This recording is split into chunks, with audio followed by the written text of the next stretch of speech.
میرا ہمیشہ ایمفسائز رہتا ہے کہ انسان کو انٹرنلی گرو کرنا چاہیے. ایکسٹرنلی ہم سارے لوگ بہت زیادہ گرو کر گئے ہیں. 5 مرلے سے 10 مرلے میں چلے گئے, 10 مرلے والے 1 کنال میں چلے گئے, اور 1 کنال والے 1 ایکڑ میں چلے گئے. لیکن دکھ کی بات یہ ہے کہ جب ہماری ملاقات 20 سال بعد, 25 سال بعد, 30 سال بعد ان سے ہوتی ہے, تو اگر وہ پہلے شارٹ ٹیمپر تھا تو 25 سال بعد بھی شارٹ ٹیمپر. اگر وہ پہلے ریفلیکس سیکشن میں گالی دیتا تھا تو 25 سال بعد بھی وہ گالی دے رہا. 10 سال پہلے بھی اس کی اپنی بہن سے ملاقات نہیں تھی تو آج بھی نہیں, اور 4 سال پہلے بھی وہ سوشل نہیں تھا تو آج بھی نہیں. انسان کی جو بہتری ہے وہ صرف اور صرف اس چیز میں ہے جب وہ انٹرنلی گرو کرتا ہے. اور انٹرنلی گروتھ سے مراد یہ ہوتی ہے کہ آپ کتنی جلدی ٹرانسفارم ہوتے ہیں ایک ماحول سے دوسرے ماحول میں. ابھی جیسے اعجاز صاحب نے گفتگو کی, سارے دوستوں کی میں نے گفتگو سنی, کچھ دوست باقی. سیکھنے کا جو بہترین ذریعہ ہے نا ہمارے, وہ ہمارے دوست ہوتے ہیں.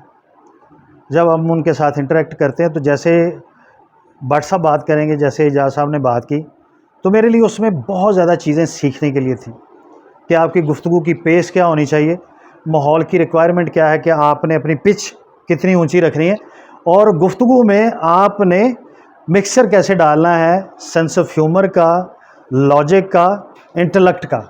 لیکن دکھ کی بات یہ ہے کہ کہیں نہ کہیں ہمیں یہ خوش فہمی ہو جاتی ہے کہ ہم مکمل ہو چکے ہیں, ہم نے جو سیکھنا تھا وہ سیکھ لیا, اور اس کا رزلٹ یہ آتا ہے کہ ہماری بہتری کا رستہ بند ہو جاتا ہے. اب ایک بات جو میرا پروگرام تھا کہ میں ریکارڈ کروں, ہمارے ایک بس سیکھنے سے ہی اعجاز بھائی ریلیٹڈ بات, بٹ صاحب آپ دیکھیے گا اس بات پہ کتنی جان ہے. ہمارے ایک دوست 51 کی بات ہے کہ ان کے والد صاحب اس وقت ایک نیشنل برانڈ تھا صابن کا, اس میں انہوں نے جاب شروع کی, اور یہ 51 سے لے کے آن ورڈ آپ سوچ سکتے ہیں کہ 100 روپیہ کتنی بڑی اماؤنٹ ہوتی تھی. تو ان کی سیلری انہوں نے 100 روپیہ رکھی, اور جب ان کی آنیسٹی کا لیول دیکھا تو انہوں نے فائنانس سیکٹر میں بہت بڑی ذمہ داری دے دی. اب بات کو فالو کیجئے گا کہ انہوں نے ملازمت شروع کی, بڑا اچھا برانڈ تھا, پورے پاکستان میں پھیلا ہوا تھا, تو ان کی آنیسٹی دیکھتے ہوئے انہوں نے فائنینشلی بہت بڑی ذمہ داریاں ان کو دے دی. لیکن ایک دن کیا ہوا کہ وہ انہی کی دکان پہ بیٹھے ہوئے تھے, اور ان کے ایک بزرگ کسی دوسرے بندے سے مخاطب ہو رہے, انہیں نصیحت کر رہے. انہوں نے نصیحت کیا کی, انہوں نے کہا کہ زندگی میں جو لوگ جاب کرتے ہیں ان کا لیول کہاں سسٹین کرتا ہے, جو لوگ بزنس کرتے ہیں ان کا لیول کہاں پہ سسٹین کرتے ہیں. اب انہوں نے بڑے دلائل سے اس بات کو سامنے جو 2 افراد بیٹھے تھے ان کے سامنے پیش کیا.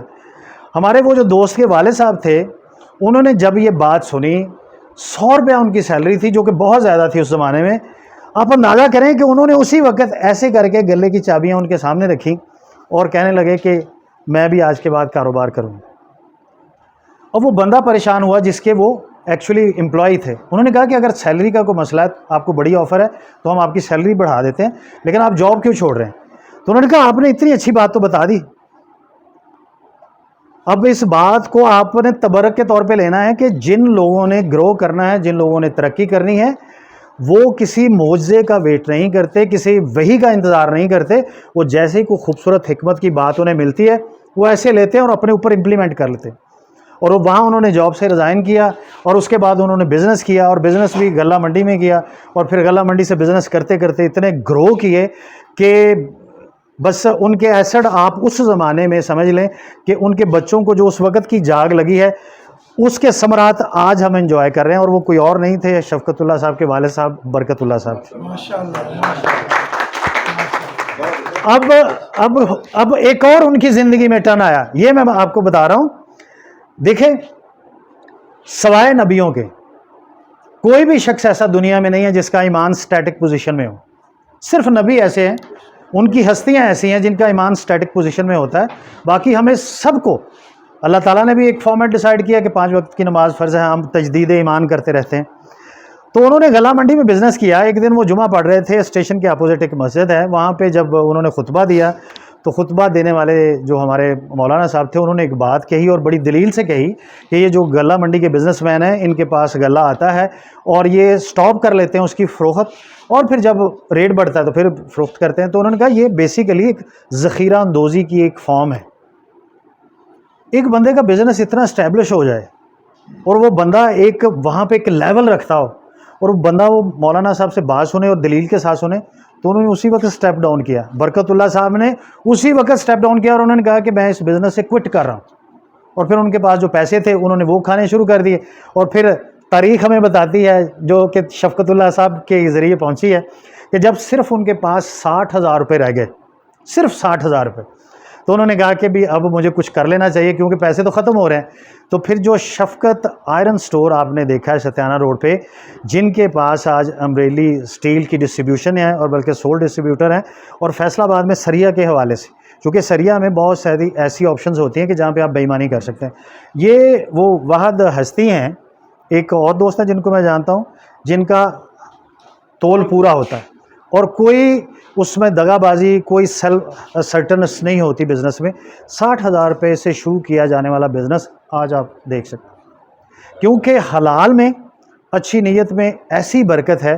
تو اس ساری گفتگو سے دو چیزیں جہاں سے ہم نے بات شروع کی تھی کہ ابھی ہم جن سے بات کریں گے ان سے میری گزارش ہے کہ آپ نے جیسے اجاز صاحب نے بات کی جس ٹون میں اور جس طرح انہوں نے مشر میل کیا مختلف سینس آف ہیومر اور لاجک کا, تو ویسی گفتگو مجھے چاہیے کیونکہ آپ سارے لوگ اپنے اپنے پیراڈائم میں مجے ہوئے لوگ ہیں.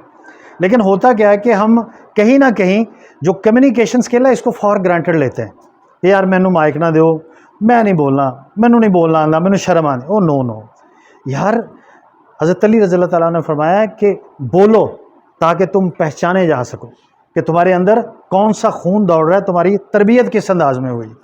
تو جب آپ بولتے ہیں ایکچولی تو آپ اپنے فور فادرز کو انٹروڈیوس کرواتے ہیں. رشین ایک مصنف ہے ٹالسٹائی, بڑے فیمس مصنف, تو وہ ایک بازار سے گزر رہے تھے تو ایک موالی ان سے ٹکرا گیا. موالی جیسے ہی ٹکرایا تو موالی بجائے اس کے کہ ایکسکیوز کرتا, موالی نے ٹالسٹائی کو بہت زیادہ گالیاں دینا شروع کر دیں اور اتنی پیس میں گالیاں دیں کہ ٹالسٹائی کو کچھ کہنے کا موقع نہیں ملا.